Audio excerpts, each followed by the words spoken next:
the contents, share it regularly.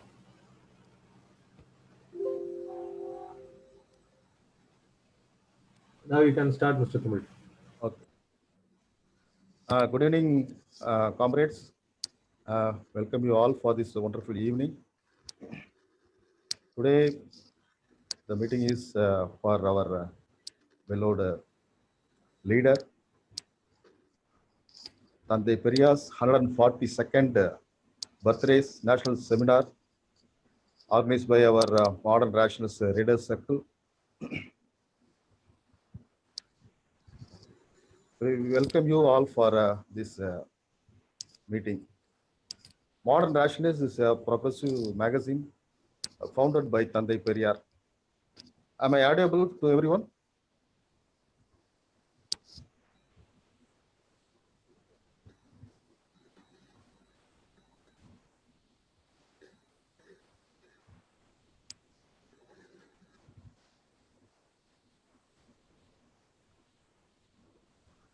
Okay.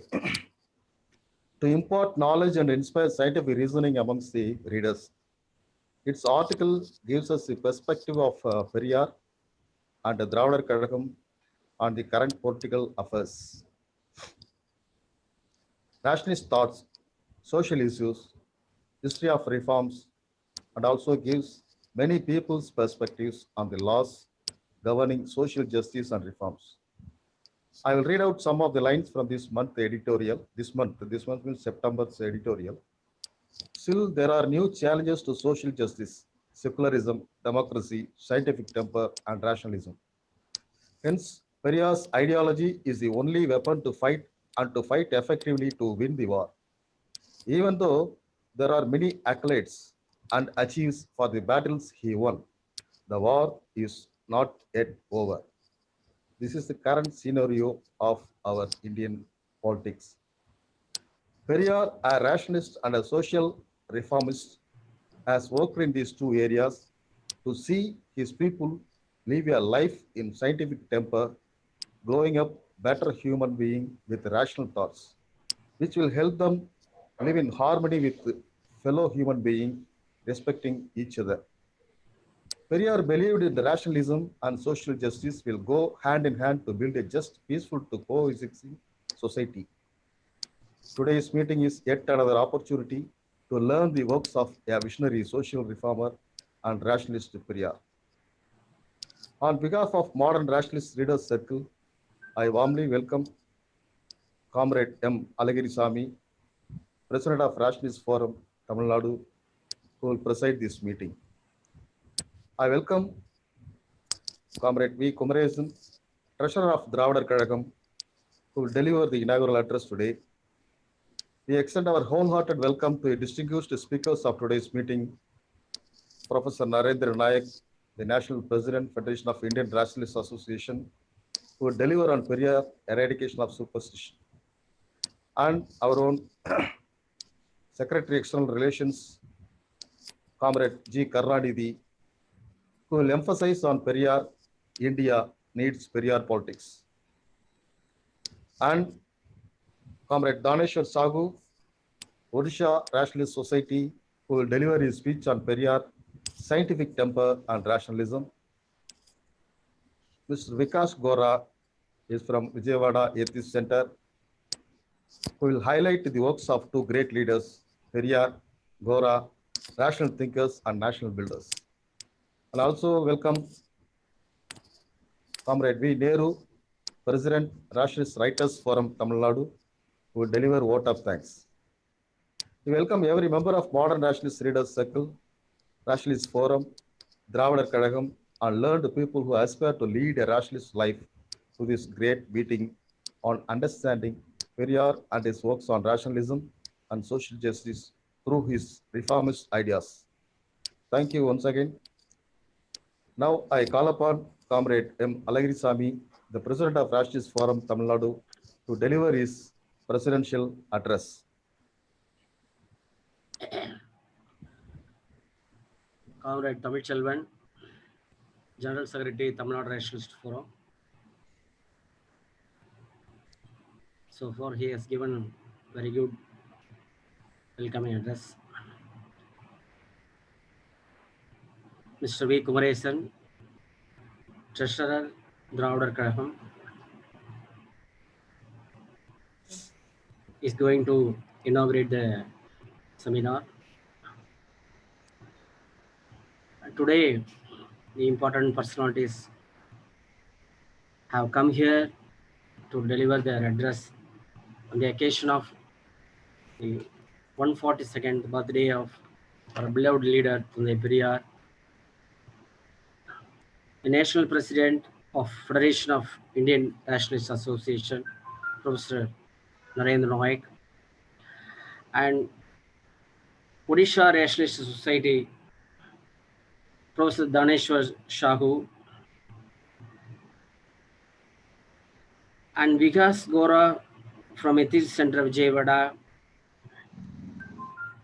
and Mr. G. Karnanidhi, the Secretary External Relations at Dravadar Kazhagam, and one Mr.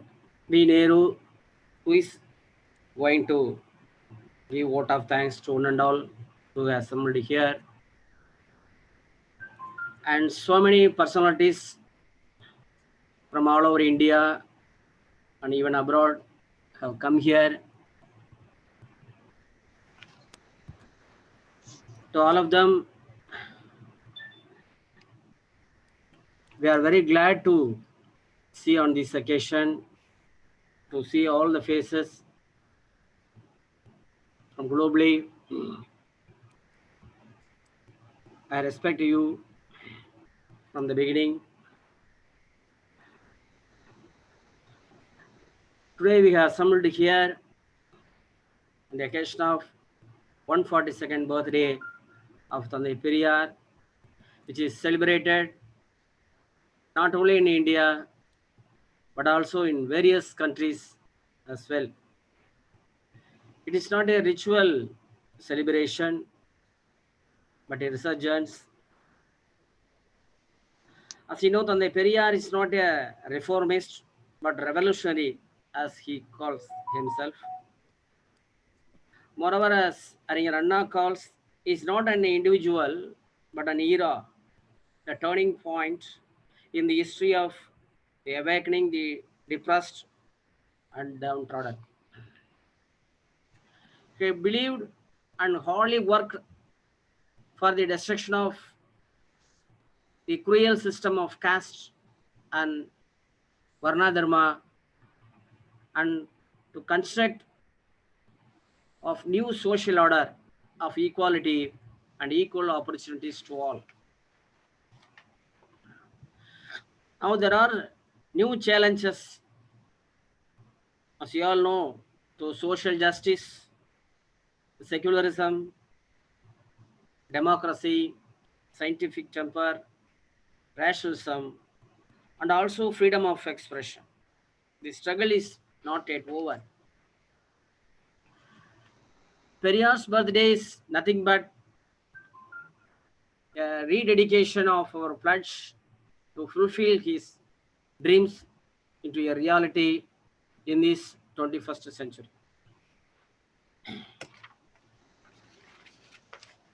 During 1927, Tandai Periyar set out like a wild storm to spread his ideal and policy of self-respect all over Madras province. His propaganda speeches in Tirunelveli and Palayangotai, etc., were briefly covered by the magazine Kudiyarasu in its issue dated February 27th, 1927. The important points I want to mention, only few points I mentioned from the magazine Kudiyarasu. When I was associated with the Congress, our Periyar writes like this. When I was associated with the Congress and had an affinity with Gandhi, our mission was achieving community-wise representations in all the spheres of the government. Gandhi and I were uniformly on the same wavelength of principles.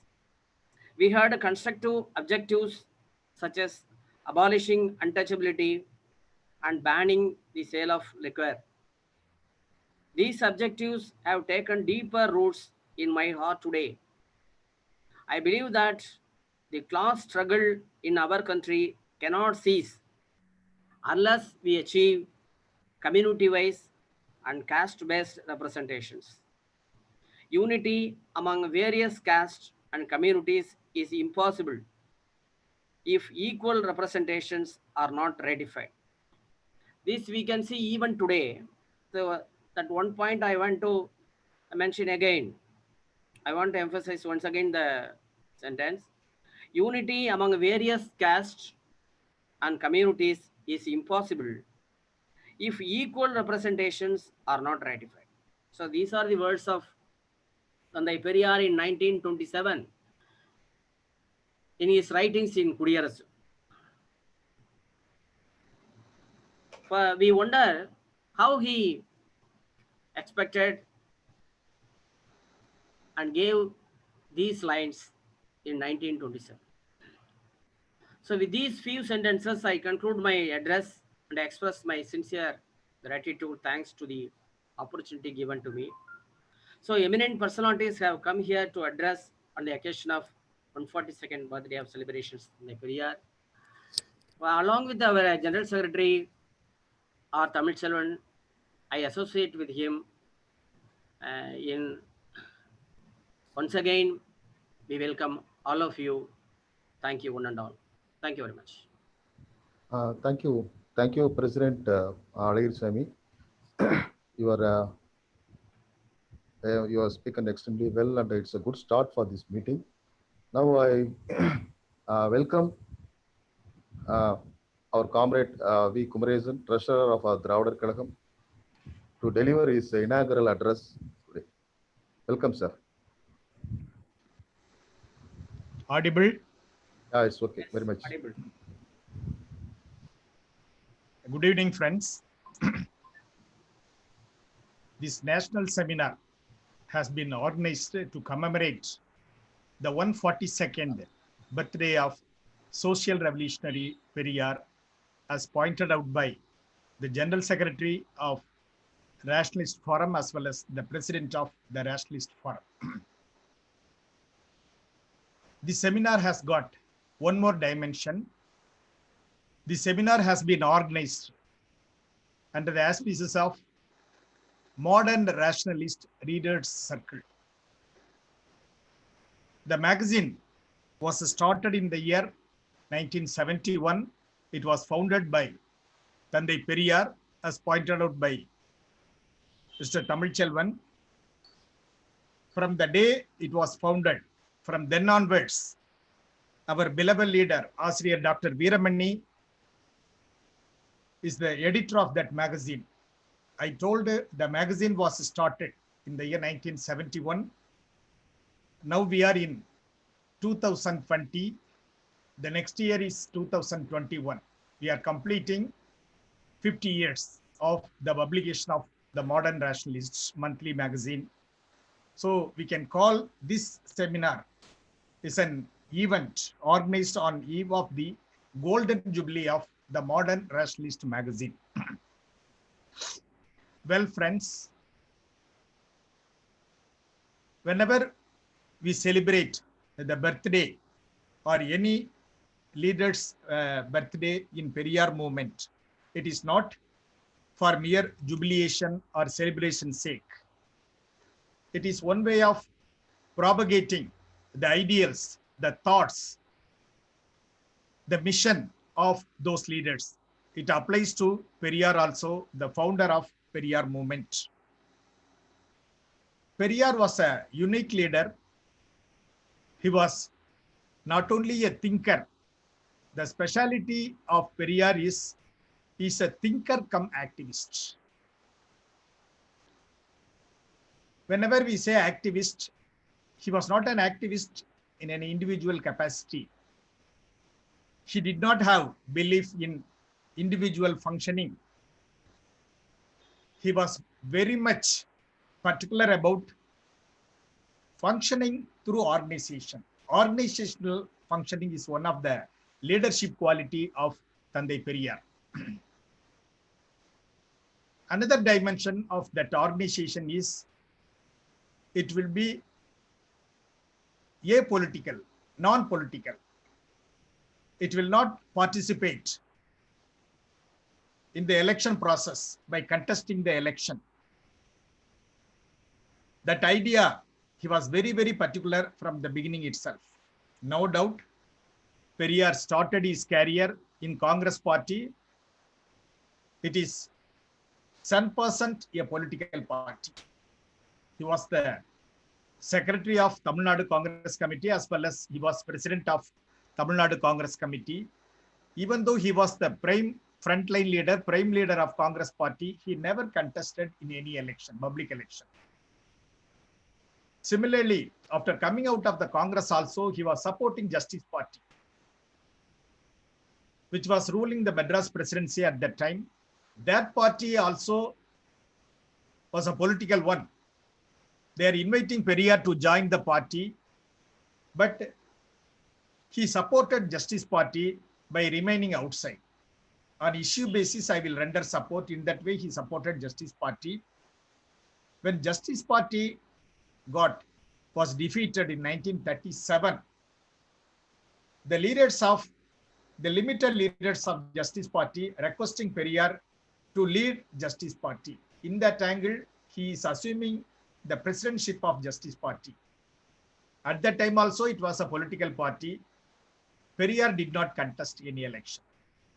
Then, even though first Congress, then he rendered support to Justice Party, then leading the Justice Party. So the main reason for joining and supporting from outside all these things, Periyar was waiting to found an organization that is suitable for his organizational functioning. So that materialized in the year 1944 through Dravadar Kalagam. That was the ideal organization by which from at that point onwards, we can practice, we can do organizationally whatever we think, whatever we plan.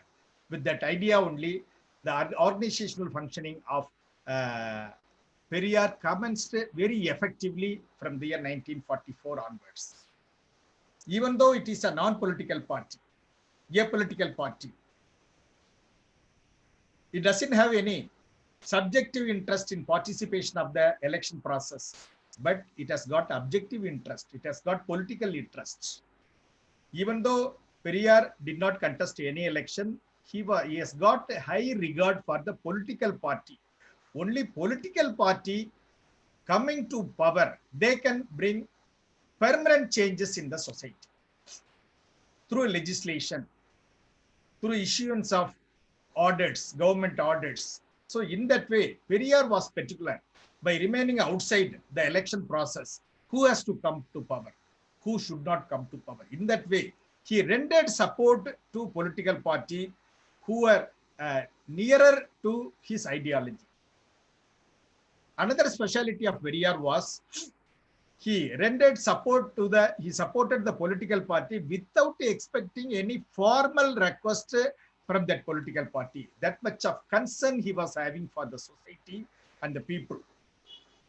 So if this party comes to power, then it will be beneficial to the society and the people, the downtrodden people, suppressed people, oppressed people. In that way only, whether it is Congress party or Dravidian parties, without asking for the support from the respective party, Periyar supported. That is the unique style of organizational functioning of Periyar.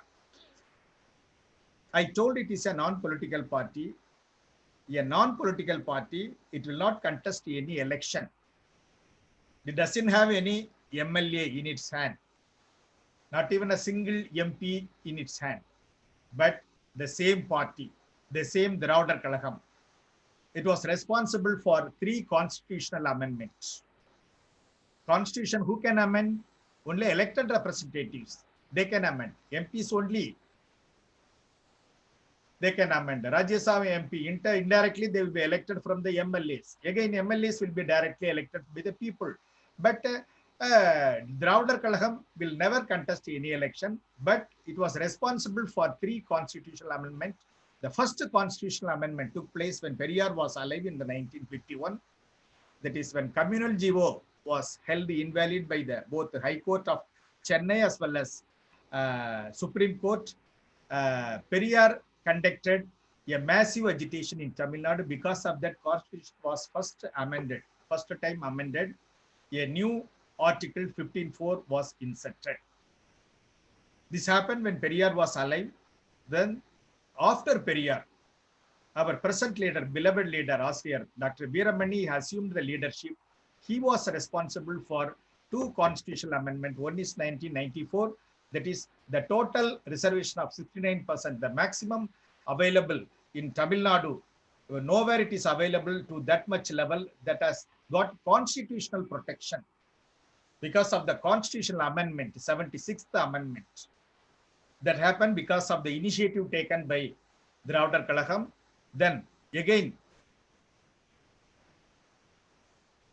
one more constitutional amendment in the year 2006. That was also indirectly Dravadar Kalagam was responsible. At that time, Arjun Singh was the Union HRD minister. While proposing the bill in the parliament, the main reason, the main support, the rationale on which we are bringing this amendment, that is, the amendment is meant to give reservation in central educational institutions for the marginalized sections in the society. The then minister declared at the floor of the parliament, the main reason, the constitutional support for this amendment emanated from the first amendment, that is Article 15(4). In that way, these three constitutional amendments, the major organizational functioning of Periyar is, we have to mobilize public opinion. Public opinion, so that the political rulers, they will bring legislation, whatever change for which Periyar movement, Dravadar Kalagam is functioning, that will be made permanent by mobilizing public opinion, then facilitating the rulers to enact legislation. In that way, Periyar movement has been a very, very successful movement. Such sort of unique features are nowhere available in any part of the world. That is the speciality of this Periyar movement. Even we used to tell social revolutionary Periyar. When we searched the literature as far as revolutionary is concerned, Western literature, revolutionary, the term is applicable only for leaders who brought changes through armed struggle. For those leaders only, the term revolutionary is applicable, whereas Periyar is also unique in that respect also, without using any violence. He did not lift any armed struggle weapon.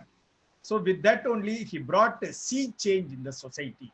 In that way, the social revolutionaryship of Periyar is also unique. In that way, this organization has been founded by Periyar. Periyar knew very well, whatever changes he wanted to make will not come through 10% during his life period. For that only, he founded an organization. He identified the leadership, the succession of the leadership, who has to come to lead the party. In that way also, the Periyar leadership is very, very unique. So we have organized this seminar to commemorate the 142nd birthday celebration of Tandai Periyar. Four distinguished, I can say, activists and dedicated workers, they are addressing in the seminar today.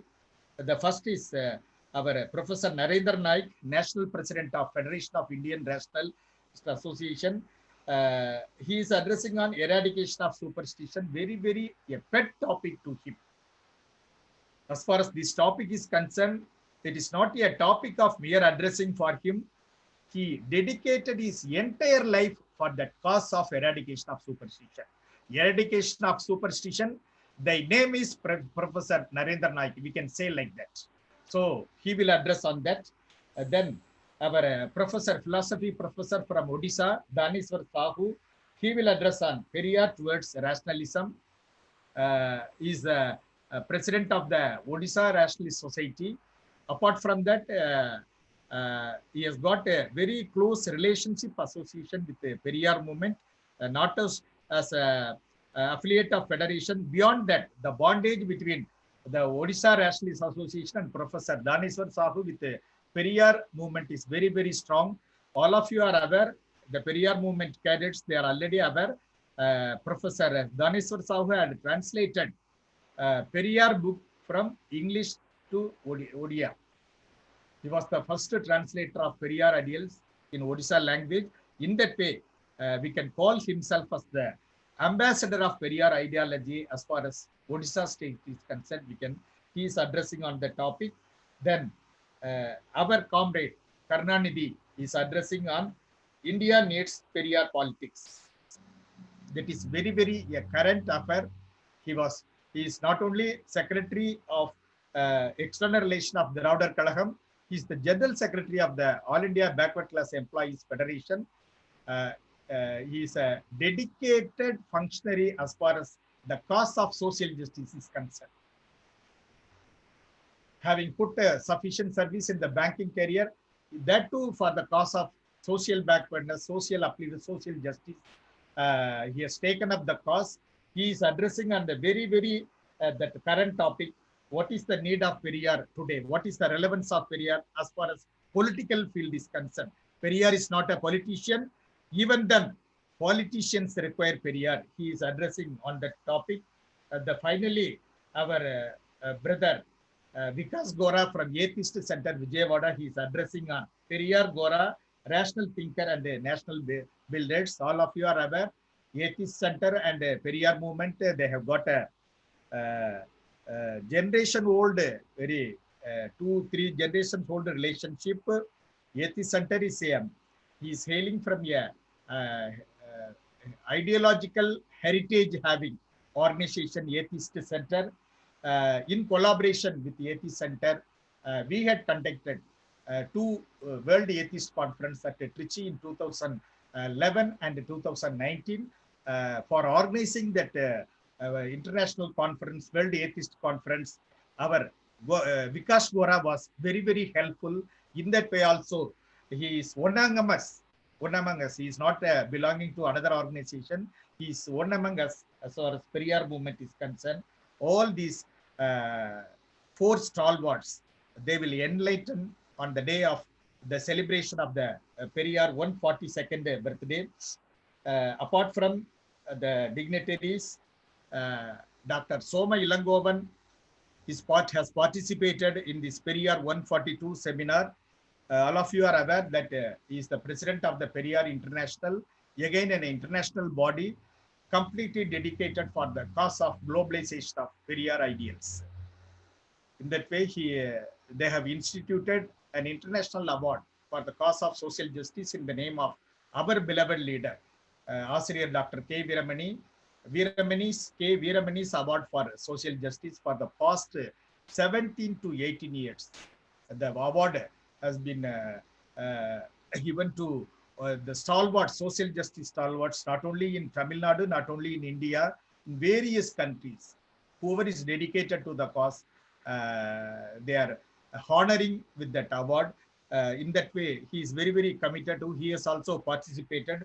If time permits, I appeal to the organizers. I request Dr. Soma Ilangovan also to say something on the occasion of this national seminar of Periyar 142. Finally, the program is getting concluded with the vote of the thanks of Dr. V. Nehru, the former president of the Rationalist Forum, as well as the Rationalist Writers Forum, Tamil Nadu. The program which we have organized is something, it was planned for quite a long time. Tamil Chelvan and Mr. Alagar Sami, they have been planning to conduct a program like this by inviting our fraternal organization of the FIRA. That dream has come to reality today. In that way, I congratulate the organizers of this national seminar. With these few words, I request the organizers for having given me an opportunity to say something about Periyar, his organizational functioning, and the leadership qualities of Periyar in this national seminar. Thank you, comrades. Thank you. Thank you very much. Thank you so much, our treasurer. Uh, you deliver a speech with starting with Periyar was Periyar's service in Congress party, and then self-respect movement, and he started his career in Justice Party also, and he is very instrumental for changing the constitutions, correcting the constitutions like that. Thank you so much.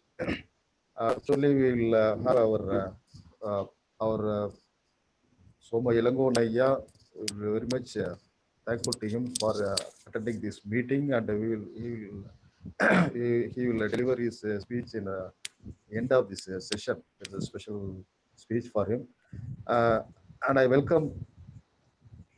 Now we will go for our special delegates who are going to participate in this program. Each persons will already we have told them to speak about their topic in 15 minutes. Please stick on the time, and we have to complete the meeting in time.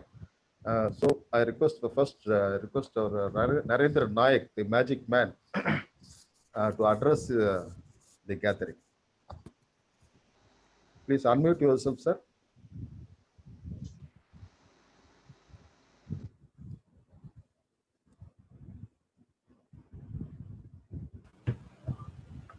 Tamil? Huh? Where is he? Hello? Narendra Nayak. Yeah, 1 minute.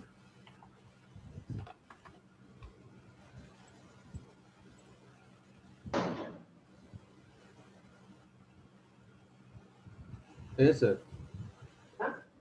Yes, host is not allowing me to unmute.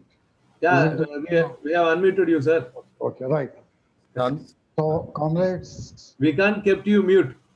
yeah, Nobody can keep you mute. yeah. If you shut my voice, my lips will speak.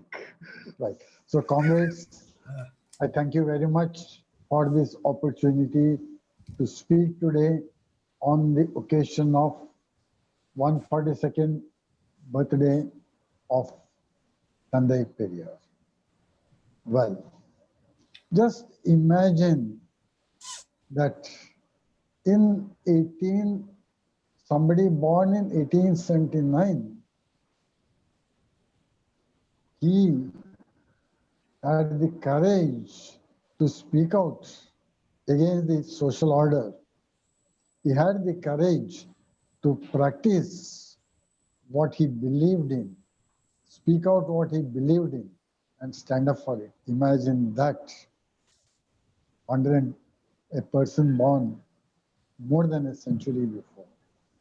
And then we can understand what is happening today.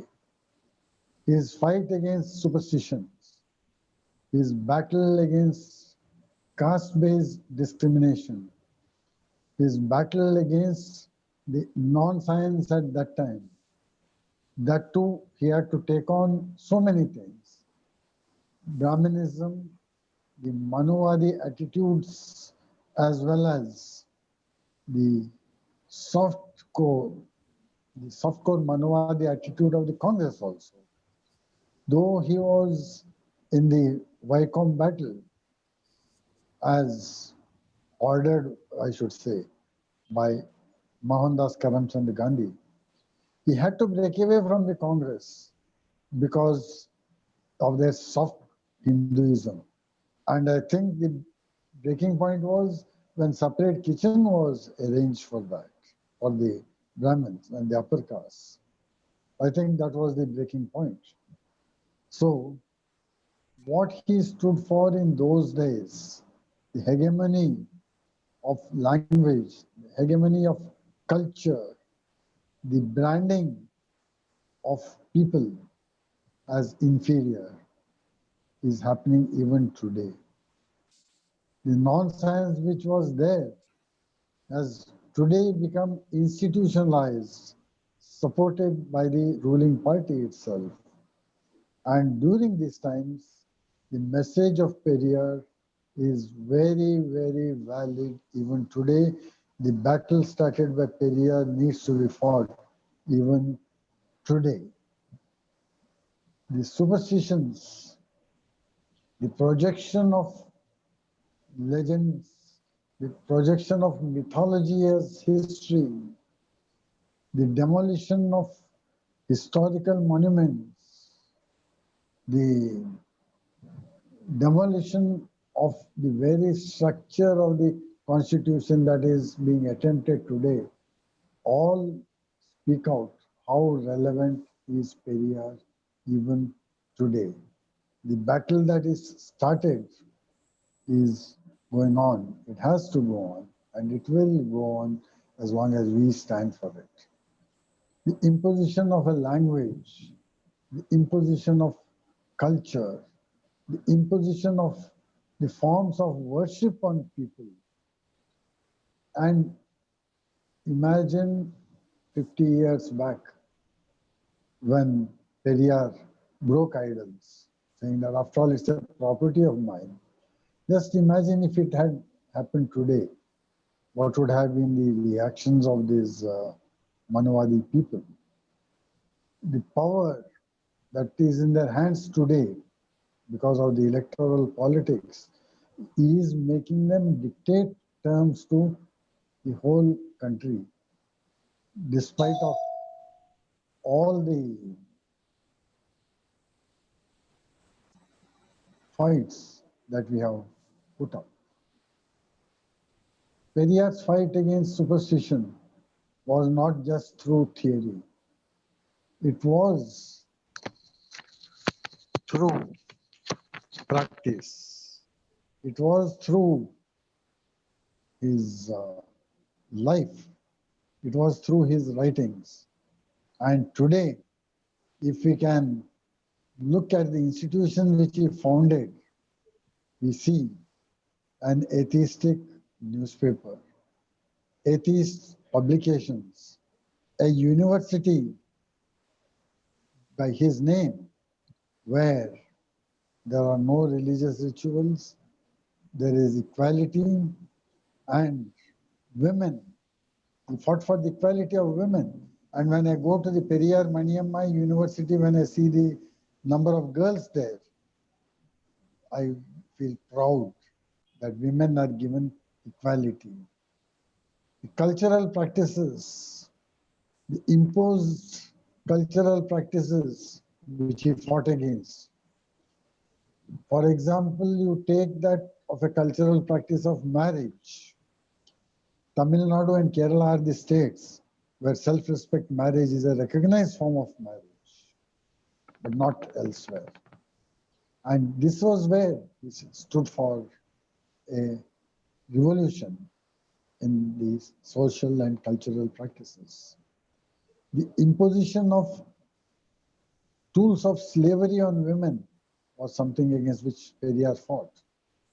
If you take the Hindu rituals of marriage, it is that the woman is like an object being given to somebody, handed over. But in self-respect marriages, it is not so. It's an equal relationship between the husband and wife. And this is what Periyar stood for. The tying of a thali or a mangal sutra around the neck of the bride is a redundant cultural practice, like branding a cattle, saying that this is mine. So I tie something around the neck. That was opposed by Periyar. And I think we are having functions where there is the breaking of thali. Of course, none of us can participate in that function because we have never tied a thali around our wife's necks.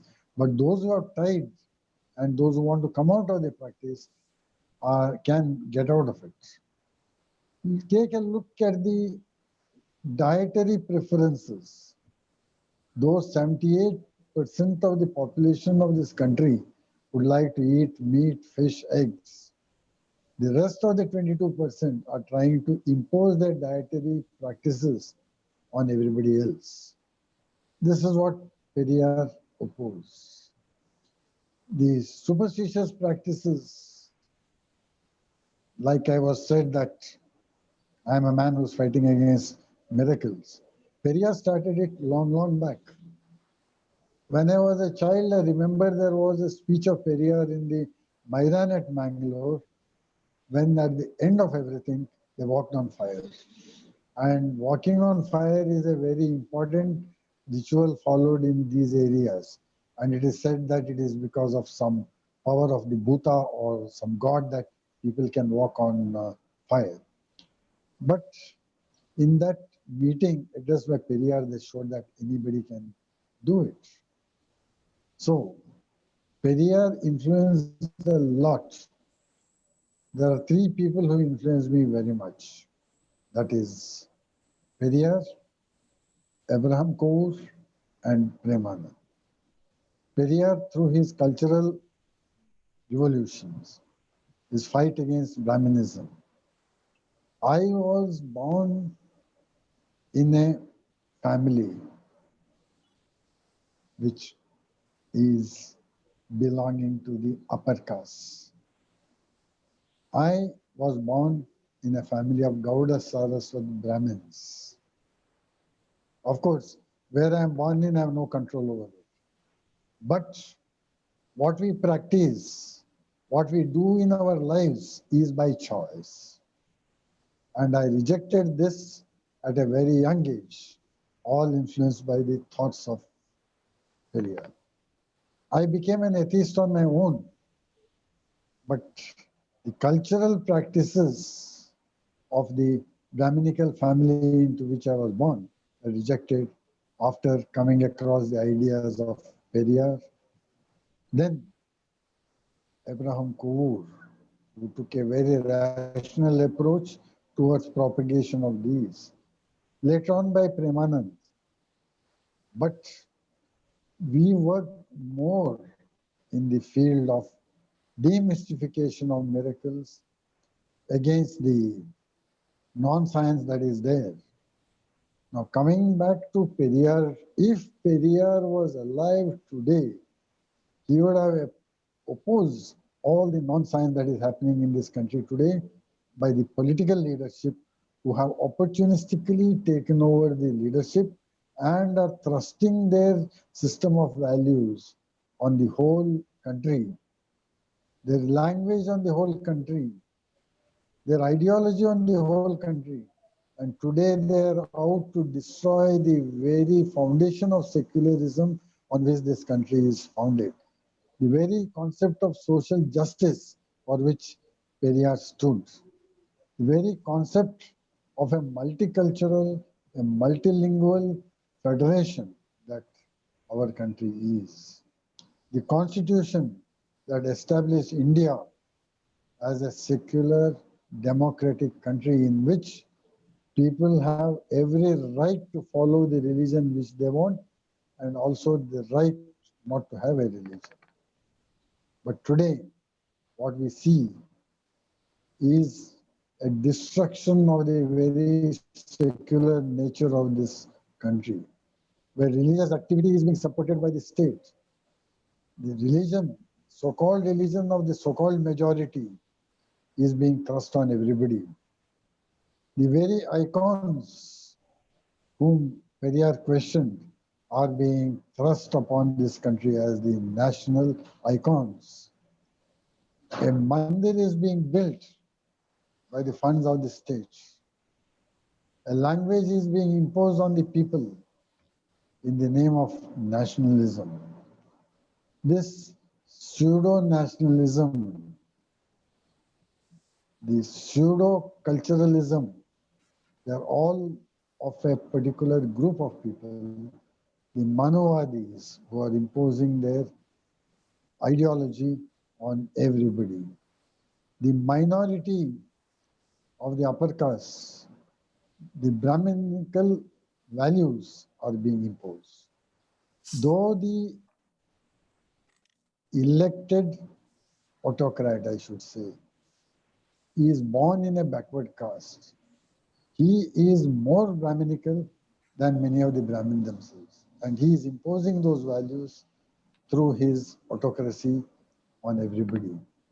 The party that is ruling the country today is not a political party which stands for the values of the Constitution, but it is for the values of a particular religious minority who wants to impose their value system on everybody by clever manipulations. This is what Periyar would have fought if he were to be alive and young and kicking today. So this is what we have to look for. The heterogeneity of this federation, the values on which the country is founded, the values for which Periyar stood for, are still relevant today, and that is what we have to stand for today. And we have to fight for the imposition of the superstition that a particular religion, the Manuvadi values, are the best for everybody. They are not. This country stands for secularism, democracy, humanism, and equality of all. With those words, I thank you very much for this opportunity given to me. And I have to say, long live the ideals of Periyar and the struggle that he started. And may all of us be inspired to continue that struggle to make this a good, secular, humanistic, democratic republic and not a religious theocracy, autocracy, even though may be elected. So thank you very much. So, Thank you, Naik sir. Your speech was really, really amazing, and as usual, the delivery is the given time. Your delivery is in a given time. Thank you so much for that time management. Uh, Whenever we conduct a program at national level, you are in our institutions and our Dravida Kazhagam and also in Rationalist Forum. It will follow in coming years also. Now I welcome our next delegate, uh, Secretary of our External Affairs, Dravida Kazhagam, G. Karnaditi Ayya, for his delivery, for his address.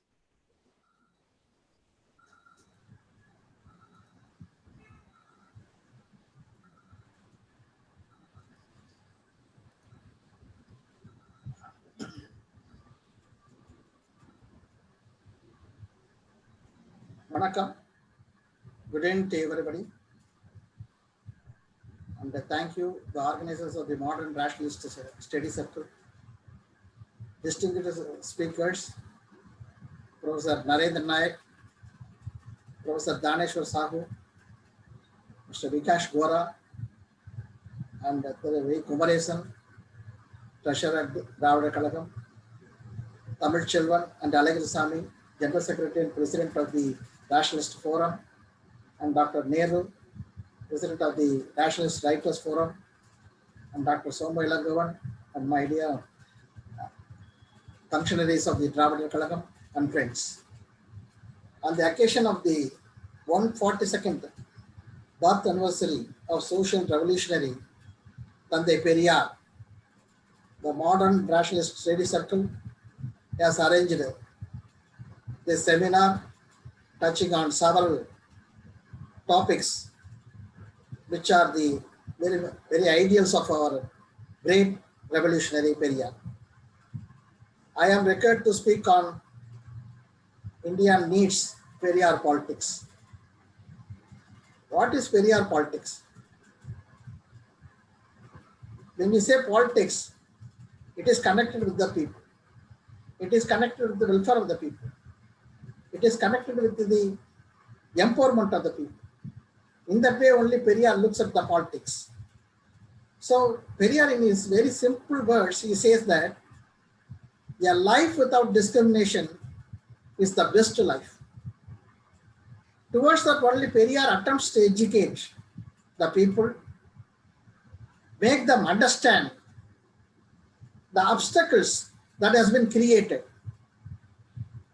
Whatever was told earlier, Periyar refutes and says that all those words, literature, etc., kept the majority people of this country as slaves, and a minuscule minority enjoyed and still enjoying all the powers of the state and privileges of the state.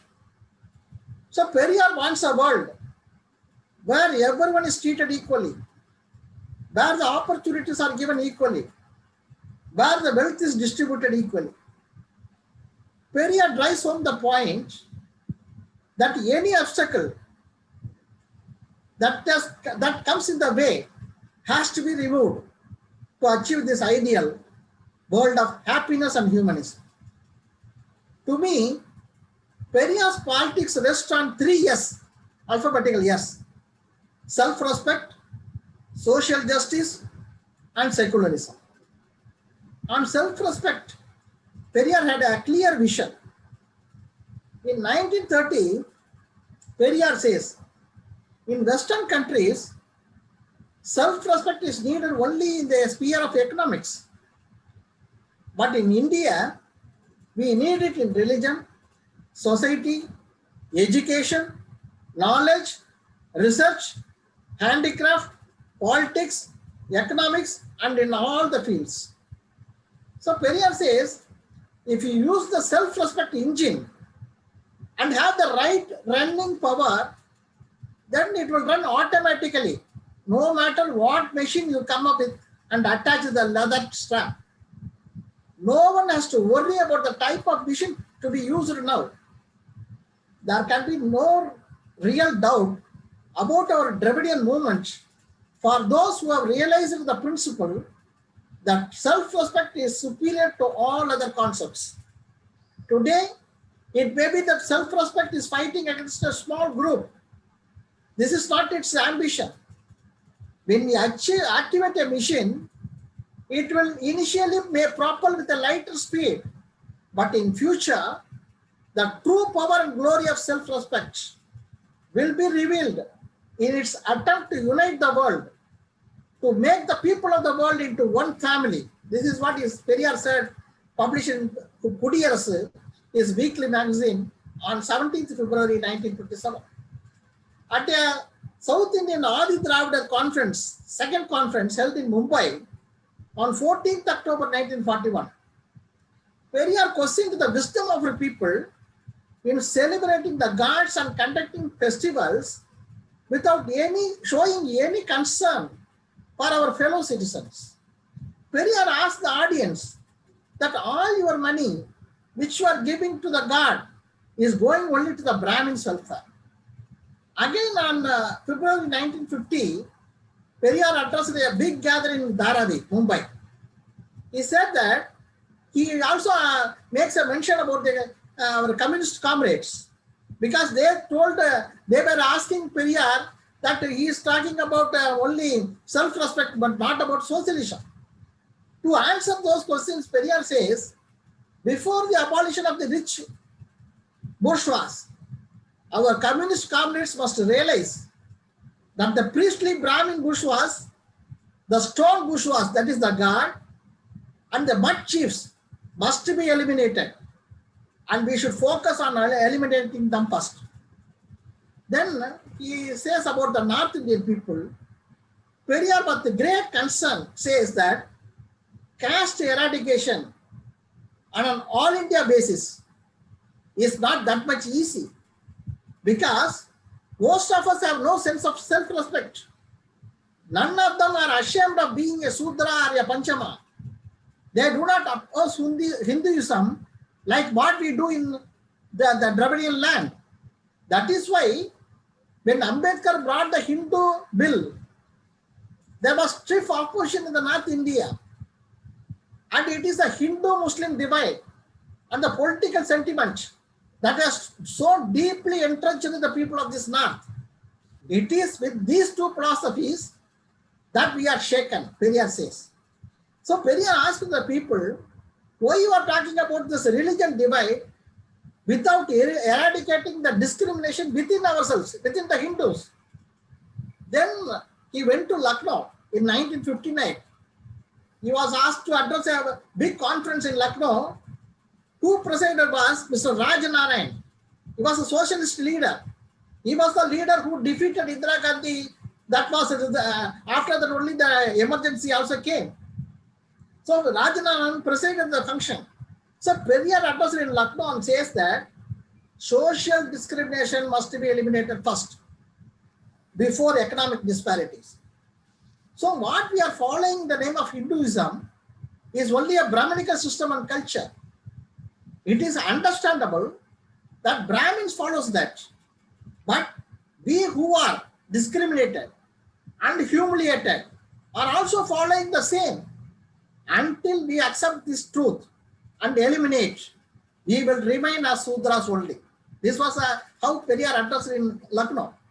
Again in Kanpur, in February 1959, Periyar addressed a meeting and said that though I come from South India and belong to the Dravidian stock, and you people speaking in Hindi, living in North India, all of us are in the eyes of Shastras, Puranas, we are all Sudras and Panchamas. But we have to remember today that in 1992, when Babri Masjid was demolished, there was complete violence and thousands of people were killed in the North India, all in the name of religion. But Tamil Nadu remained quiet.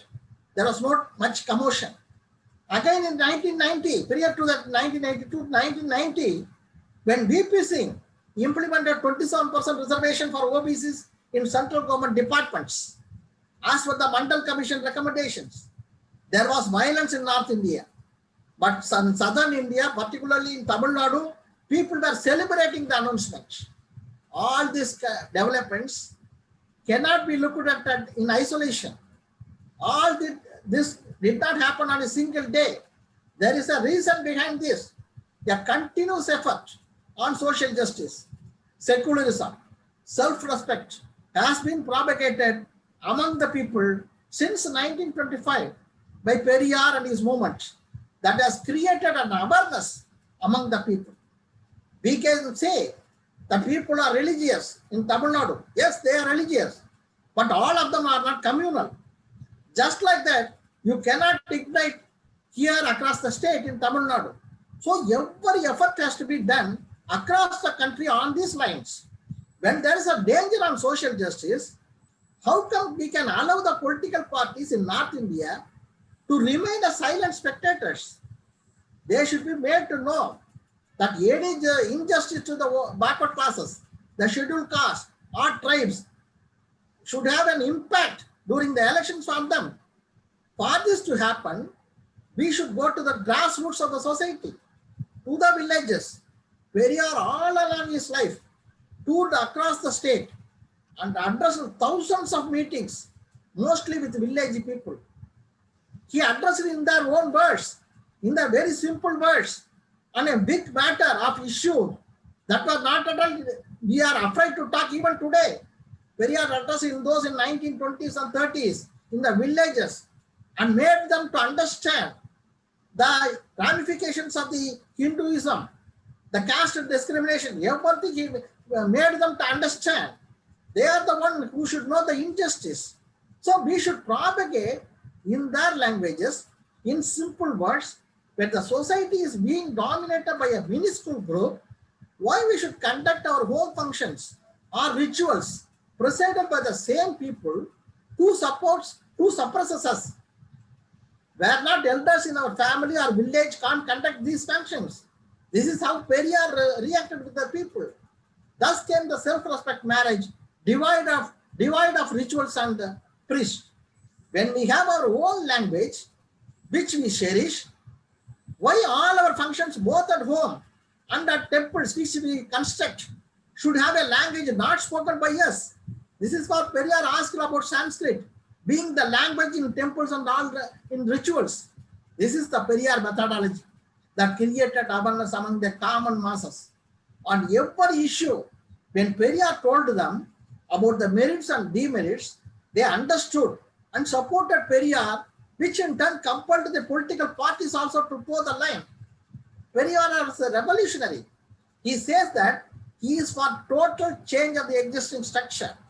He says in 1962, that was published in Vidudalai, a daily paper, tentative and superficial changes here and there in the name of social reform will not bear fruit. The present social setup should be destroyed at its very base, and a new social order free from caste and class should be created. So this has to happen in North India. Now the time it is very crucial how a great movement built by Kanshiram that created icons of the subaltern communities in 1990 has now been reduced to a level of announcing a statue for Parsuram.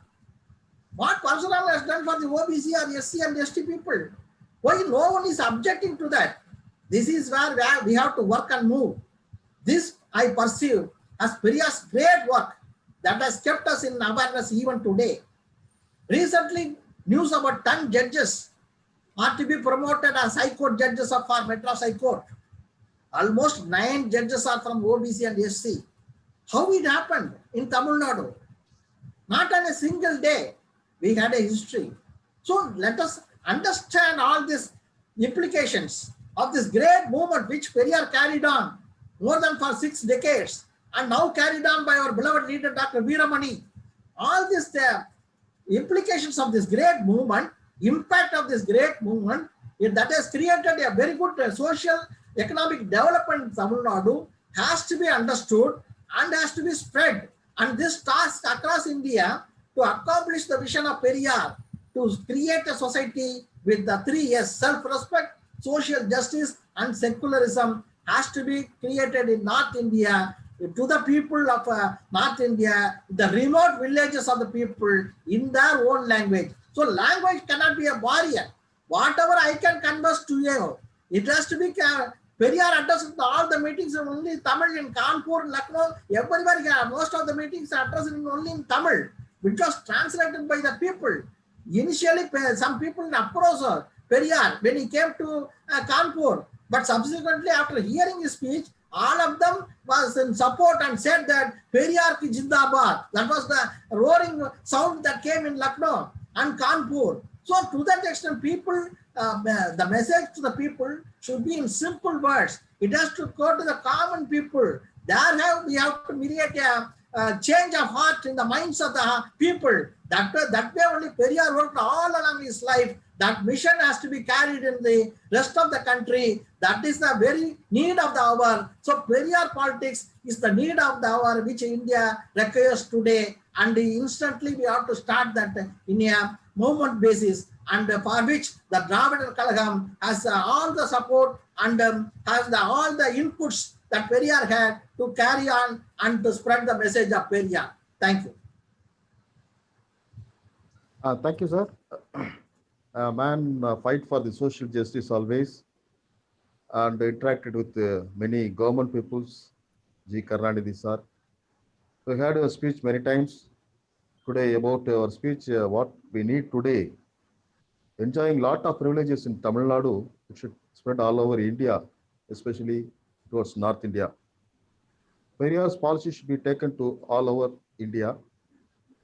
We very much understand the threat for constitution, economy, and social justice, the need of the Periyar's policy to be taken to the North India. Well said, sir. Now we call upon our next speaker, Mr. Comrade Daneshwar Sahu from Odisha Rationalist Society. He will deliver his speech on Periyar scientific temper and rationalism. Welcome, sir.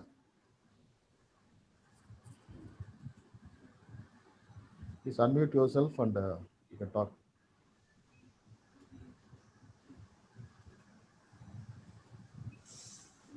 Am I audible now? Yeah, very much, sir. Please. Esteemed organizers and dear friends, I am very glad to be here to participate in this webinar, and gladder still that my friends have arranged this seminar so that we can discuss the ideas, the philosophy, the values of our great philosopher, that is Periyar. We know Periyar had no formal education, but his life became his university. His life became his university in the sense that whatever problem he saw in his time, he tried to solve it in a rational way. Therefore, Periyar is called as the Socrates of Asia. Those friends who might have read the work of Plato's Republic, they know what Socrates was. Similarly, Socrates had no formal education, but he was asking questions to people and trying to impress upon them the value of rational thinking. So also Periyar in our country was very sincere that unless we spread rational ideas, rational thinking among the people, the quality of life will not change. Our friend Karunanidhi was telling of three values that Periyar was determined to spread, like self-respect, like social justice, and like secularism. Let us add a fourth S, that is scientific temper. Now, when Periyar appeared on the scene of Indian life, India was under British domination and there was no freedom of this country. But the greatest drawback is that there was a lot of ills and evils in our social life. And Periyar thought it proper how to annihilate, how to wipe out all the social ills and evils that we find in our country.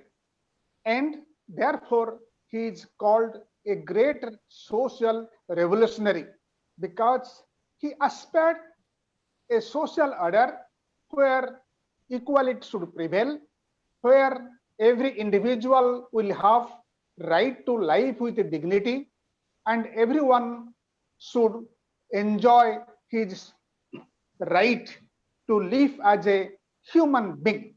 Because there are many evils in our society, like untouchability, like graded inequality on the basis of the caste system, child marriage, women subjugation, illiteracy, ignorance widely prevailed, Brahminical superiority was there. So, lot of superstitions and faith in fate, destiny, supernaturalism was all there in his time. And so his ambition in life was to reform our social life and to try to usher in a society where some human values, basic human values like equality, liberty, universal like brotherhood, all these values will prevail. And he also felt that human civilization has progressed because of the development of modern science. It is science which has given a leap to human civilization after the European Renaissance and European Enlightenment. And civilization has taken a great leap after the advent of modern science and after the advent of the European Enlightenment. So, if we study human civilization, we find there is a time when people were living in a primitive age. The journey of humanity from primitivism to modern age has a long history, and it is because of the modern science which started in the early part of 17th century that human civilization has taken this, has made this development. But science and scientific temper are two different concepts. We find that there are many people having higher degrees in science, but they do not have any scientific temper. On the other hand, Periyar and many others followers of Periyar, they might not have any degree, any knowledge, any degree in science, but they were all great supporters of scientific temper.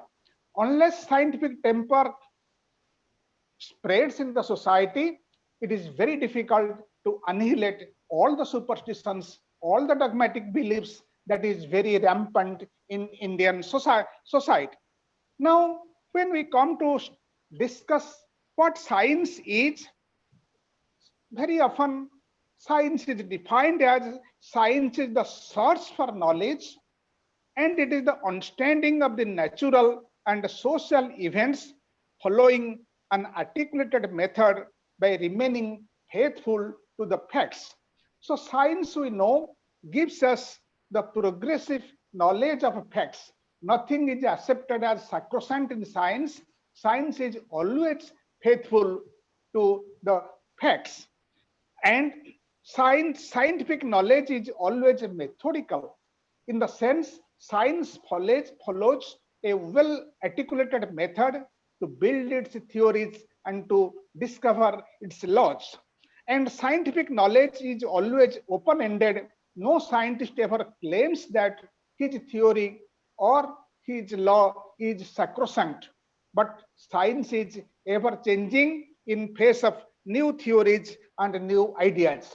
Now, on this basis, we can say the entire concept of science, the very foundation of science, is based on some basic concepts, some basic ideas. And the most important concept on which science has developed is that nothing is supernatural. And Periyar had a very good conviction that nothing is supernatural. Whatever things exist, whatever things happen around us, they are all natural events. Behind a natural event, there must be some natural cause, whether we know it or we do not know it.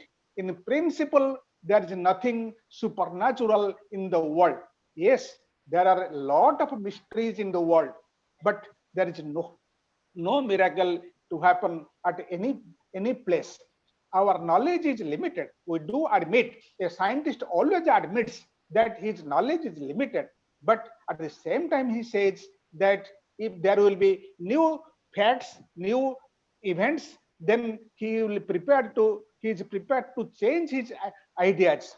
But because science is always fact-based, science is always evidence-based, therefore scientific knowledge is progressive. So Periyar had great conviction that scientific knowledge is progressive, scientific knowledge is methodical, and science gives us progressive knowledge of facts. Nothing is infallible in the sphere of science, as religious people claim that whatever is revealed in the scripture is something infallible. And the next important aspect of science is that science always follows a universal method, a well-articulated method like observation, like experiment, formation of hypothesis, verification of the hypothesis, and generalization. These are all aspects of the scientific methodology. And science always adopts this methodology, this procedure to build its theories or to find out its laws. So scientific knowledge is always, when we always open. And when we come to the idea of scientific temper, scientific spirit, we must remember that scientific spirit has some basic characteristics on which it is founded. The very concept of scientific temper implies that mind must be open. There should not be any dogmatic ideas or preconceived ideas. mind must be open, mind must be free from all preconceived ideas. That is the basis of scientific temper. And the other aspect, that we accept the supremacy of human reason. Scientific temper means we must accept the supremacy of human reason, and Periyar has explained it and has very often insisted that accept what our reason says. And he has sometimes compared that there are some animals and they are guided by their instincts, and some animals are, their sense organs are more powerful than the sense organs of the human mind. We find that birds fly, but humans cannot fly. Monkeys can jump, but humans cannot jump. In this way, human capacity might be limited, but man has the capacity to think, man has the capacity to reason, man has the capacity to come to a conclusion from some evidences. And because of this, man has developed and man has built civilizations, and man is always progressing from primitivism to this present age. And the most fundamental concept on which Periyar always insists, that man makes his destiny, man makes his future, man can build his society, man can improve the quality of life, and nothing has descended from heaven, nothing has come to us from any god or from any supernatural power. So Periyar's concept of scientific temper is that he was always open-minded, he always accepts the supremacy of human reason, and at the same time, he always thinks that man can improve his condition by his own effort, by his own endeavor, by his own knowledge. So if we can, there are social evils, we can remove them, we can wipe out them, we can annihilate them, and can make a better society for all of, for everybody. And some of our friends were saying that uh, Periyar insisted on the self-respect movement, and this is concept of self-respect movement highlights the dignity of every individual.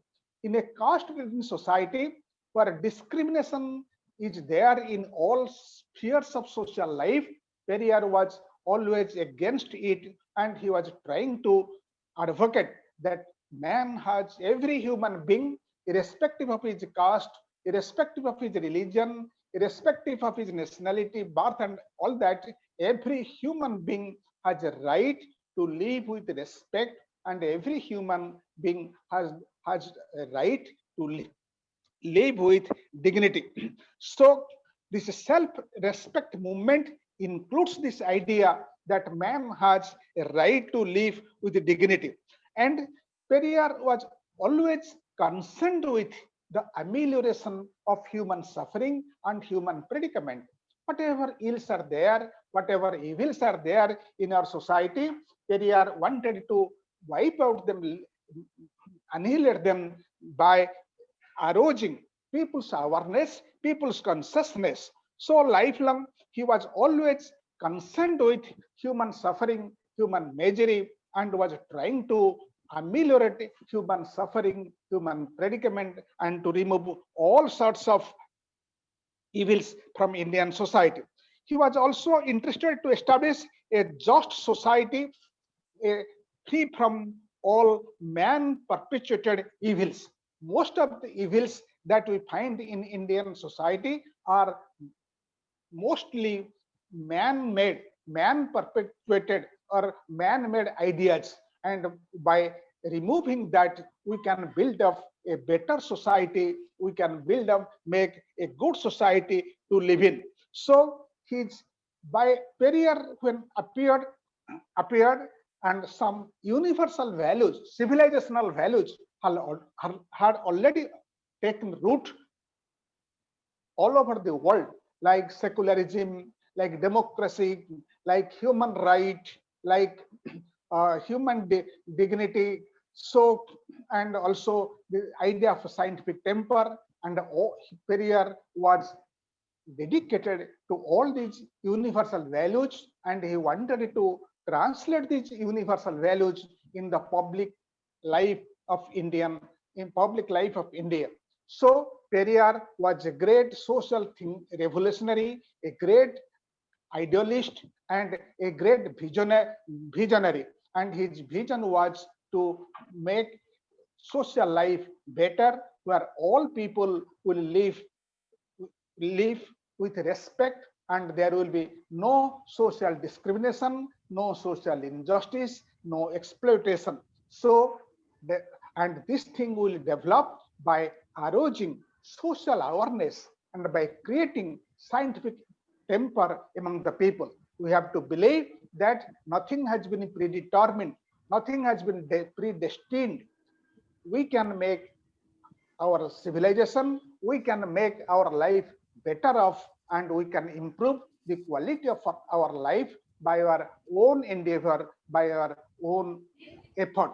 So those societies which have developed, European societies or other societies which have developed, not that they have received any blessing from any supernatural power or God. And if we are backward, it is not because of the fact that we have been cursed, but because of our social system, because of our political framework, because of our economic ideas and ideals, our society has remained backward for a long time. And if we want to improve our society, if we want to be par with the developed societies, then it is an imperative that we should develop scientific temper, humanism, basic values of life, and we must remain committed to these ideals. So Periyar was a great man of great vision and a great humanist and a great rationalist. So I pay my respectful tribute to this great man who has shown us the light to make to better of our society and to make better of our own life. Thanking you, friends, for giving me this opportunity to share some of my thoughts. Thanking you. Thank you so much, sir. A motivational speech, very well addressed by you. I mentioned about the fourth S of previous topic is yes, scientific temper, and superstition. Now I came to mind that great scientists are there in India to promote plastic surgery done between elephant and man. Great scientists are there. He addressed in scientist forum, scientist conference. So that is the scenario now in India. Thank you once again. Now I call upon our next and last speaker of the day, Comrade Vikas Gora from Vijayawada Atheist Center. His father Gora, very well known about his rationalism, and he, like Periyar, he demonstrated many protests and many things in Andhra Pradesh, Andhra also, all over Tamil Nadu also. So I request Mr. Vikas Gora to address the gathering. Welcome, sir. Thank you very much. Can you hear me? Yeah. Yes. Please. Thank you very much to all, and it's a distinct honor and privilege to be here. I bring greetings from Atheist Center, Vijayawada. In fact, it's an honor to speak on the 142nd anniversary of Periyar. I mean, a magnanimous personality who has influenced rational thought and action. And this is very unique, especially when we talk about Periyar in the year 2020. We still recognize the importance of these great rationalist leaders like Periyar, Gora, M.N. Roy, Abraham T. Kovoor. They have made sure that the future is secure on scientific temper, critical thinking, as well as having the fundamental right to question. The foundations have been laid by them so that whatever the freedom we have to talk right, the freedom on which we talk right now is something which we should be indebted to the great fathers of rationalist thought and action. Periyar from a lens of the modern society is very important to be viewed as. His relevance as this of the self-respect movement still continues. His ideals were practical, universal, and they actually were not time specific. So it was not just in the 18th and 19th centuries that his work is relevant. It's also relevant in the coming decades as well. The uniqueness is that we have to see that Periyar's way of functioning has always been on social experiments. His life has been his message. Sorry, can you hear me? Yes. Yeah, yes, please continue. Sorry. His life has been his message. So I think all these social experiments he has conducted, especially addressing the social evils, be it right from untouchability, ensuring that education is the crux on which investment need to happen, separation of religion from all other parochial considerations that we have in society. And these are the very foundations on which Periyar has built a movement which has got a relevance to intergenerational relevance. One of the unique aspects, if you see in Periyar's way of functioning, has been that he invested on the issues that impact common people, women, children, issues that are related to dignity, the very foundation on which the human living is defined. So the common concerns of individuals and how a religion is responsible for the detrimental of these lives is been the concern of Periyar. So he has spoken the language of the masses. He has spoken in a way that impacts the intellectuals as well as impacts the commoners. That is the uniqueness of Periyar, which should not be forgotten. And as a representative of the next generation, I strongly believe that the youth need to understand the kind of struggles Periyar has undergone, the way he stood up, the leadership quality at a time when the whole society was talking about social untouchability as well as religious suppression, and those kind of discriminative factors were prevalent at the time, and Periyar could withstand those and redefine how a society need to look like. And at the same time, the contemporary of Periyar was Gora. Gora in Andhra Pradesh has been in the forefront of social reform, specifically promoting atheism as a life stance, positive atheism as a philosophy that guides the rational thought as well as an action. So to me, Gora and Periyar are two sides of the same coin which spins on rational thought and action. They questioned and they promoted questioning. They have been the harbingers of change for the betterment of society. So one of the most important aspect is they use the approach of movements.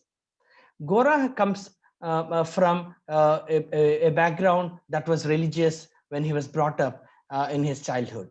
But later on, he questioned. The spirit of inquiry, the spirit of questioning has been the foundation in both the lives of Gora as well as Periyar.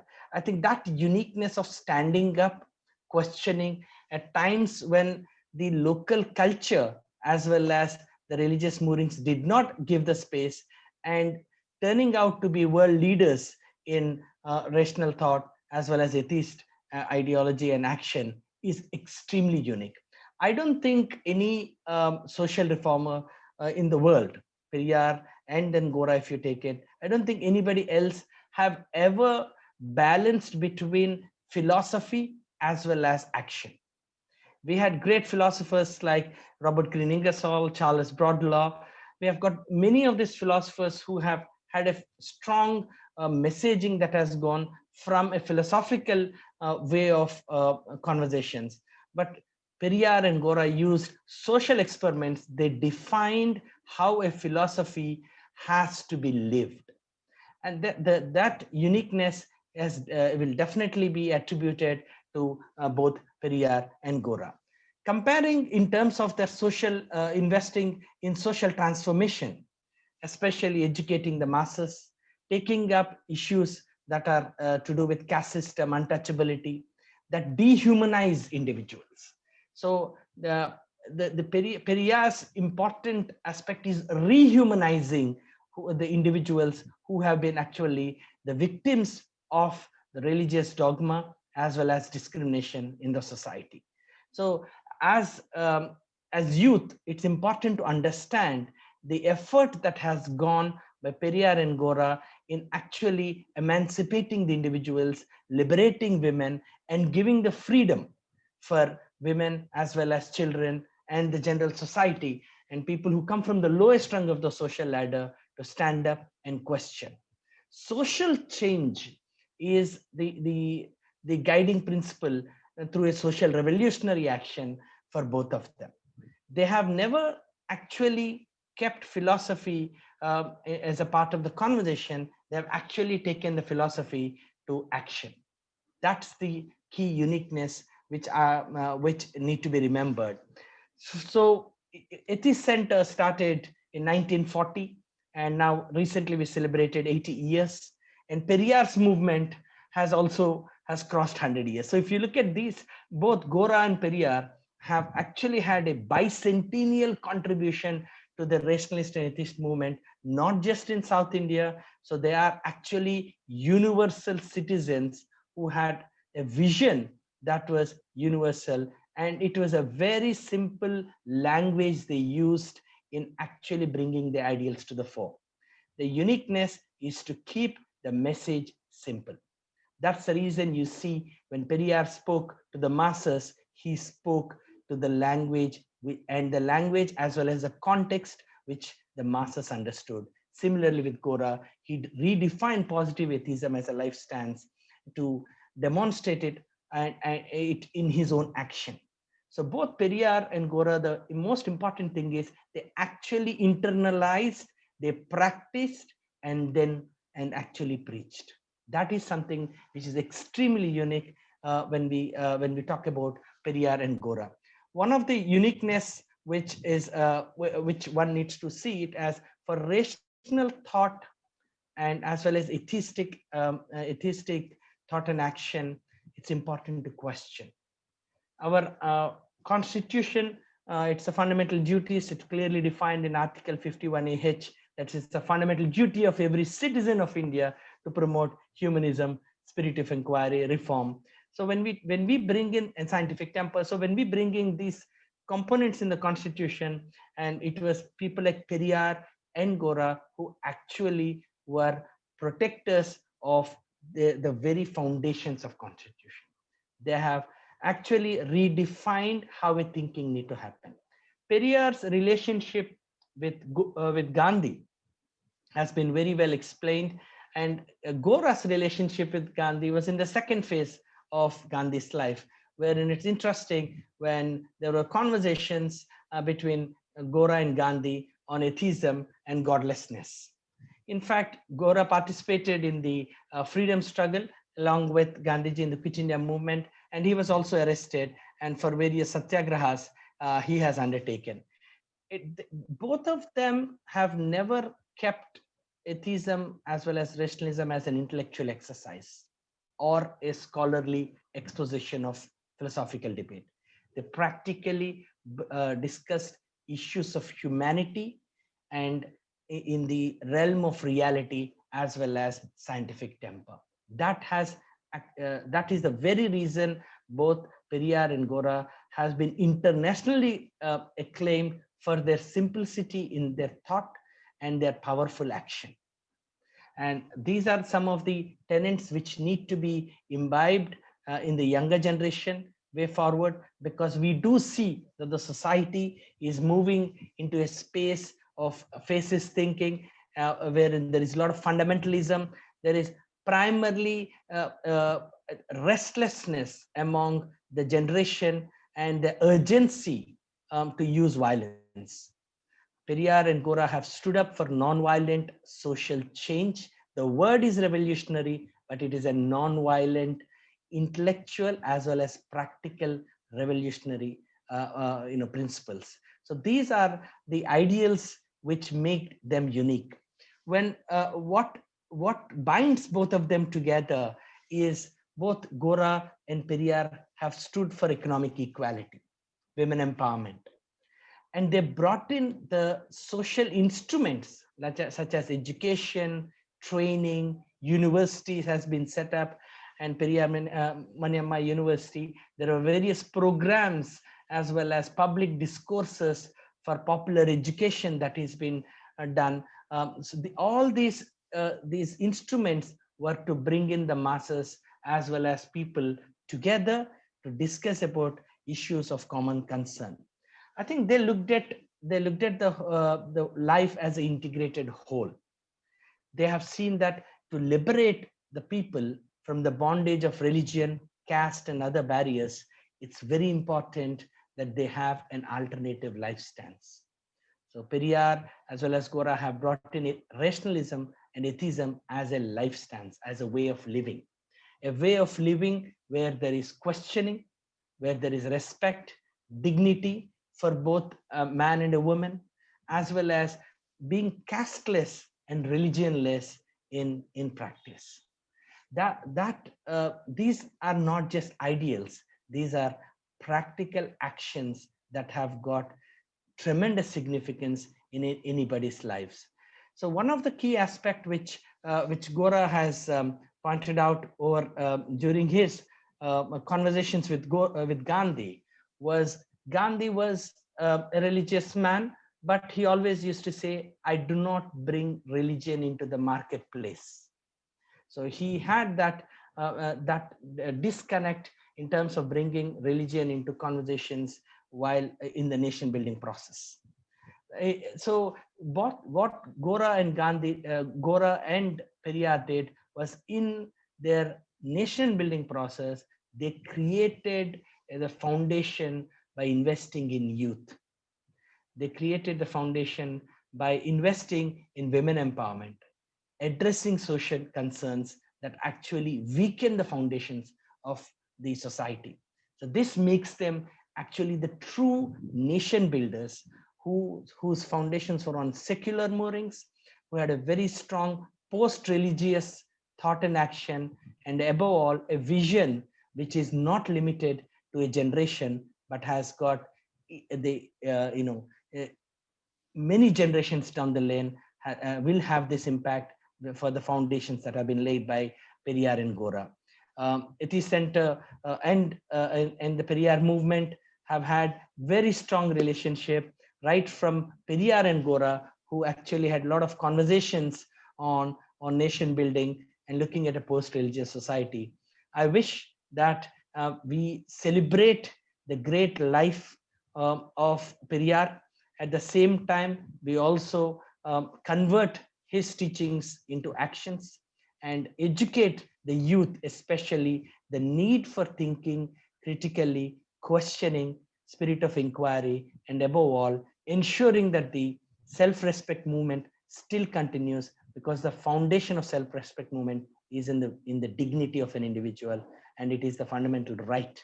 So I wish the entire Periyar movement, on the eve of the anniversary, a great success and a future ahead. And let's work together to take it to the greater heights. Thank you very much. Thank you, sir. Thank you for your wonderful speech. Earlier, I mentioned him as Gora's son. It's extremely sorry. He's the grandson of Gora, son of Dr. Vijayam. I wrongly mentioned earlier.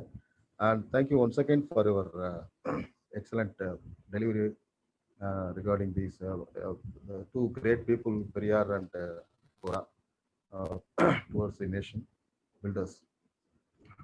Now we have our special guest today, not even mentioned his name in the invitation. He came here as a participant. uh, Periyar Periyar International Association President, Mr. Soma Ilangovan Ayya. Please join. Thank you for joining here. Please address for a few minutes about Periyar's birthday at this meeting.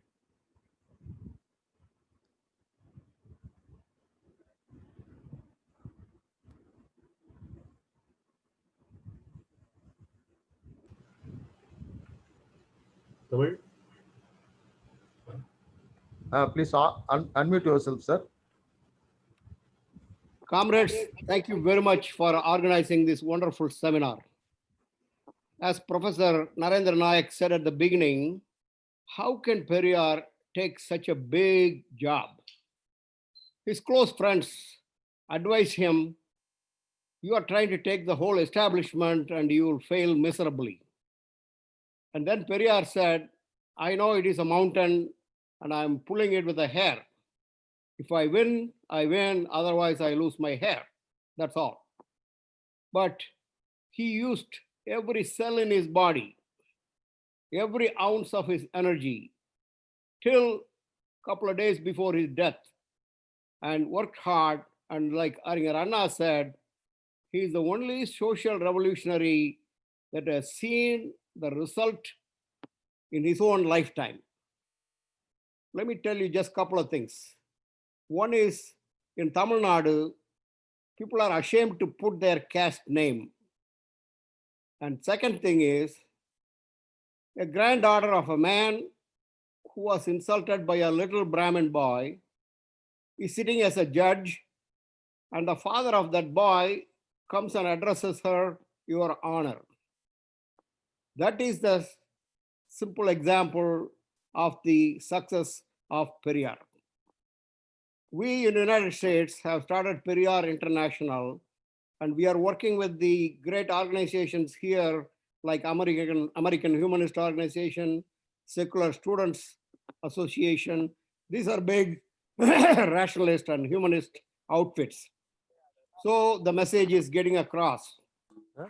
Let me tell you on a practical level, there are a lot of women who are really into it, and I'm glad to see a couple of women comrades in this seminar.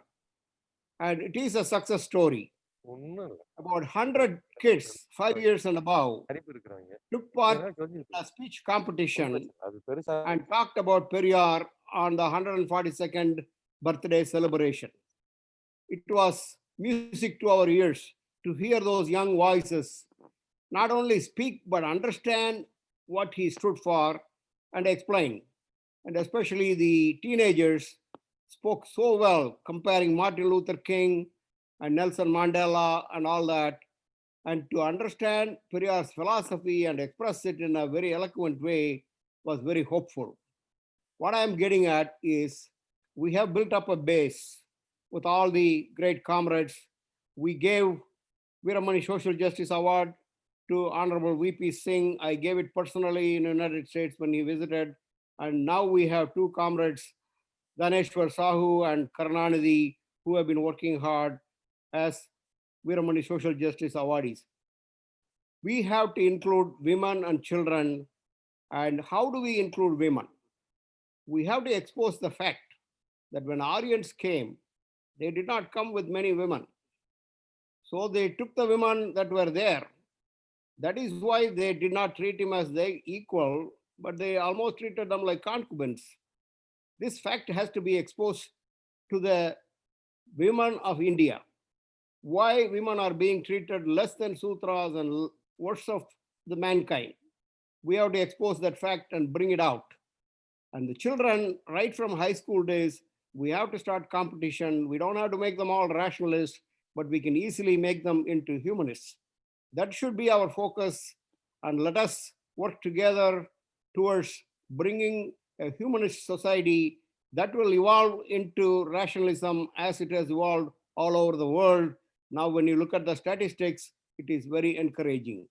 I appreciate each and every one of you to all the work that you are doing to promote and to establish, but let us spread it far and wide, especially using the women folks and children and that there lays our success. Thank you all very much. Long live Periyar, and thank you, comrades. Thank you so much, sir.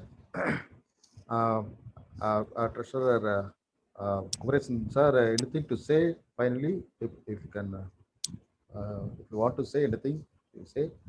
Then we'll go for a vote of thanks. Kumaresan, sir.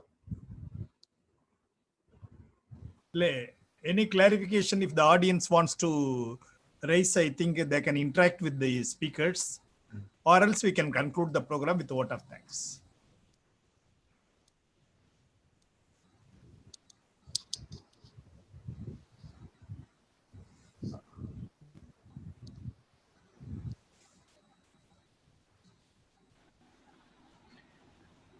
Just Hussein. Good evening, everybody. I'm so happy that I could participate in this meeting, the August gathering, distinguished speakers. I'm very happy to listen to Mr. Nayak and Mr. Karnanidhi sir. And I've been following Mr. Karnanidhi sir for a long time. I've been associated with AOBC, ICF. So I have seen him, I have listened to him more.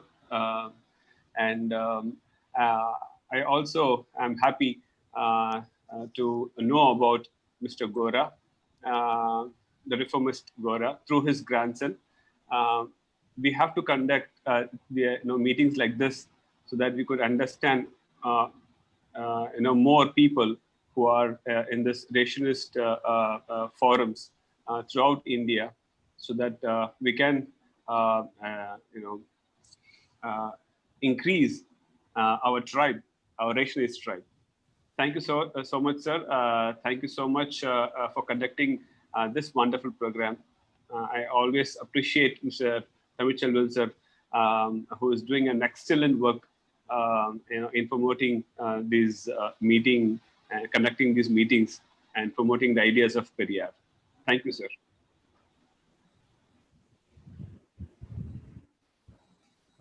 Thank you so much. Shall we conclude? Vandiyathevan raised his hand at the beginning. You please check up whether he is available. If he is available, we can give an opportunity for him. Vandiyathevan. From MDM. Yeah. At the beginning of the program, I think he raised. He is not available. But he's not. Right. But he's not available. Yeah. Right. Mr. Swaminathan is raising his hand. Right.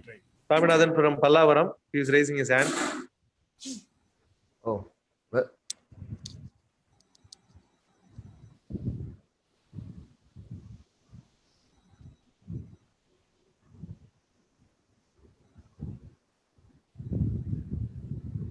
Only one question and only one request. One speaker said that this BSP, Bhajan Samaji Party, seems it is trying to install a statue for Parsuram in North India, in Uttar Pradesh. Yeah, I am very saddened and very sad to hear this news. A party founded by Kanshiram, a social reformer. Now it is trying to install a statue. It is very, very shameful for all the Sudras in the country. So at least can we conduct some protest demonstration or some sort of agitation, at least in Tamil Nadu, to show our protest to Mayavadi and to instill some, bring some awareness in the minds of the Uttar Pradesh people. Very, very sad and very, very, very shame to hear this news. Can that North Indian people elaborate and give us some consolation and relief? What are they going to propose to do? Can we support them in some other way? Why they indulge in such a very shameful acts? What is the connection between Parsuram and our people? Not at all. What prompted them to think like that? I want to know that. Thank you. Actually, that when that Ayodhya Ramar temple that inauguration festival was started, To counter that Mayavadi, that Samajwadi president, the son of Mulayam Singh Yadav, Akhilesh Yadav told that he will install Parasuram statue in every district. So to counter that, Mayavadi says she will put the tallest statue of Parasuram. So how the ideologies are being diluted and goes in a different direction, we are seeing in our own times. In 1990, Kanshiram conducted Periyar Mela. He said that Periyar was the only big weapon to beat Brahminism. At that time, Mayavadi was the chief minister. Now, Bahujun has become Sarvajan. So this is all dilution of the ideologies, and they think by this action the Brahmins will vote for them, but never it will happen. And these people also supported 10% reservation. So these are all the various sad affairs of the political scenario, particularly in the North India, where the subaltern communities are being subjected to continuous deprivation and discrimination. And these people who claim to be the followers of great ideologues, they fail to understand the implications of their actions. And the people of particularly the North India people, particularly the Uttar Pradesh people, have to come out openly and counter them. And the various forums like Bombs of, they should also counter this. And from Tamil Nadu, we can also send our opposition to this action. But it will be more appropriate if people of Uttar Pradesh also starts with this, so that they will at least understand what their actions will lead to.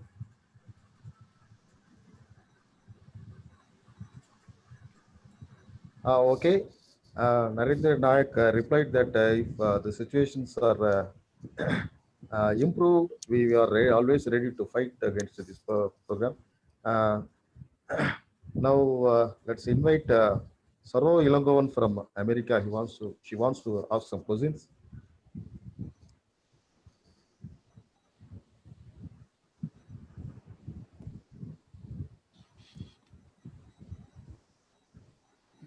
Unmute.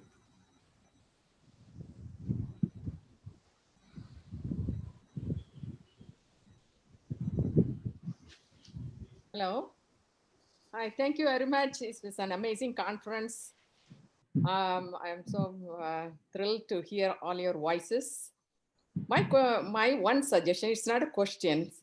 I think the women teachers have a powerful platform to educate children and in their homestead.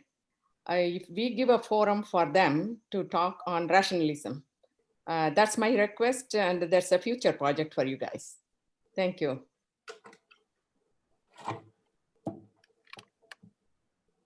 I don't know who is going to answer. Well said, madam. Kumaresan Ayya will reply. Dr. Ma, just we tried so many people, at least to one women member to participate in this seminar and address.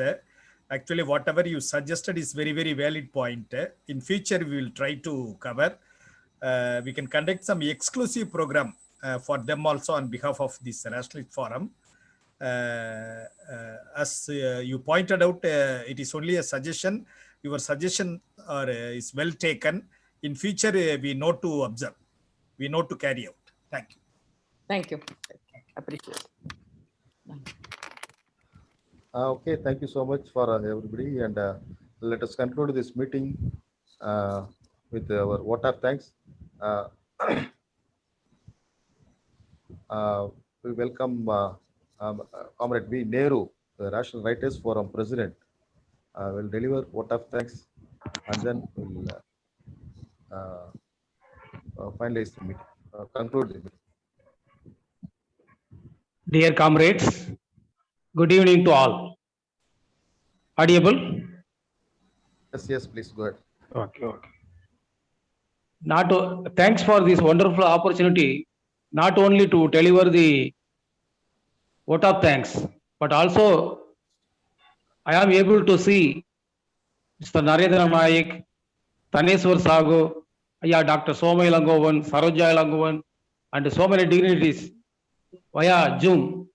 For that also I am grateful for the organizers, modern rationalist circle organizers for this opportunity. A wonderful welcome was given by Mr. Tamil Chelvan, the Rationalist Forum General Secretary. He is a man of win-win. He is always organizing and doing so many things. So I sincerely thanks Mr. Tamil Chelvan for this success of this seminar. I thank the President of the Rationalist Forum, not only President of the Rationalist Forum, but also President of this seminar, the educationist Manga Alarsami, for his presidential address in this seminar. Through Manaviki Kumaresan, the treasurer of Travidar Kalagam, has given a wonderful introduction speech.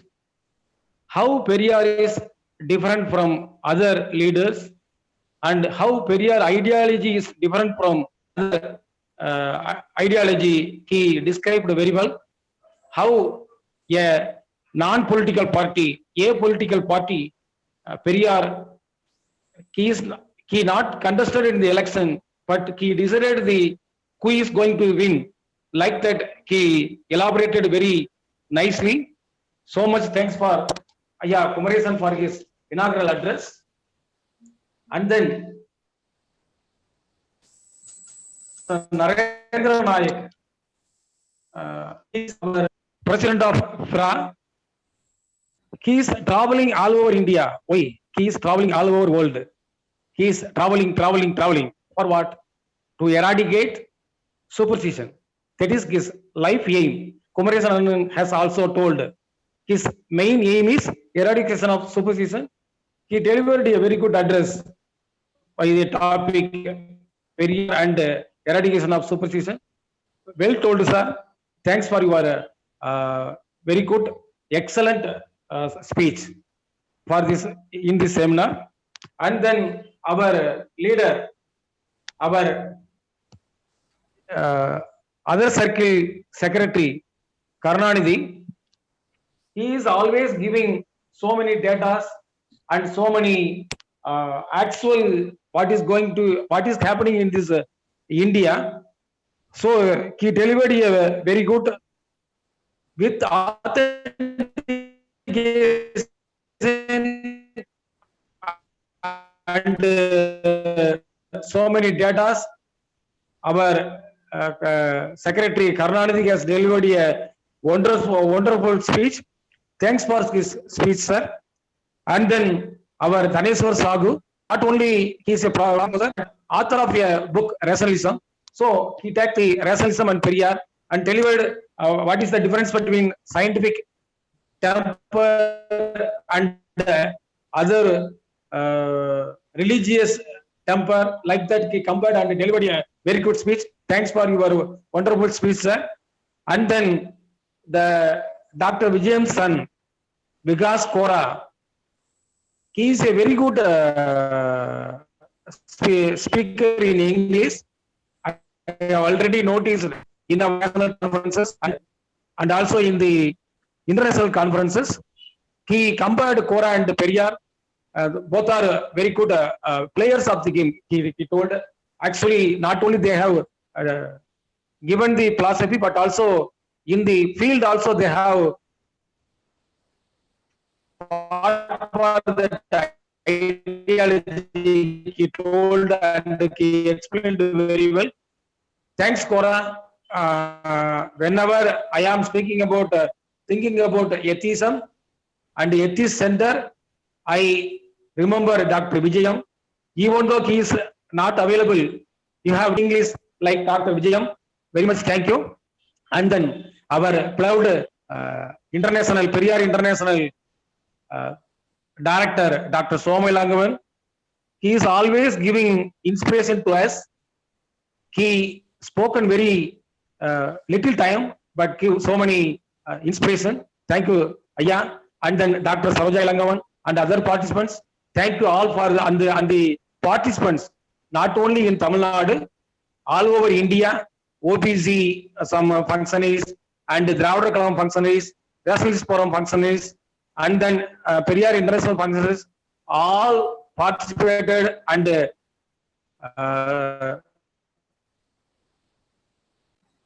make this seminar very success. Thank you all. Thank you all. Thank you for this opportunity also.